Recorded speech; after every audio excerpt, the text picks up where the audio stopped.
Voilà, on est sur la Natchez Trace Parkway. Donc, en fait, c'est une route qui a été construite au début du 19e en 1801 à l'initiative du président Thomas Jefferson.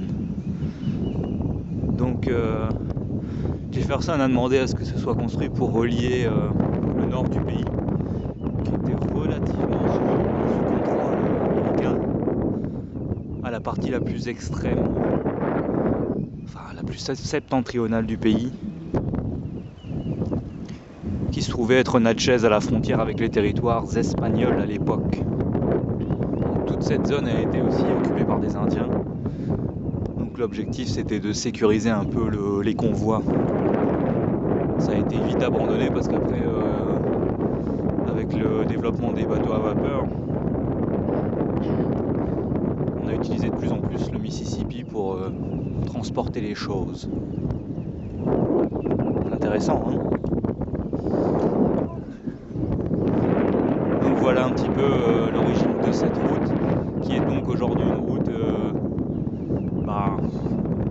pas réservée aux vélos, mais où les vélos apparemment peuvent s'exprimer, même si on est les seuls, en tout cas depuis qu'on y est, c'est-à-dire depuis hier, on n'a pas croisé un seul cycliste. On en a croisé juste avant d'entrer sur cette piste cyclable améliorée. Et la preuve qu'on n'est pas seul, c'est que de temps en temps quand même il y a des voitures, mais bon, elles sont pas trop agressives. Elles savent que ici c'est réservé globalement au vélo. Alors la route là, elle démarre de Nashville. Donc en fait on s'est un peu trompé, hein, parce qu'on le savait pas en même temps. En partant de Memphis, on aurait dû prendre l'autre grande ville, l'autre grand berceau de la musique américaine.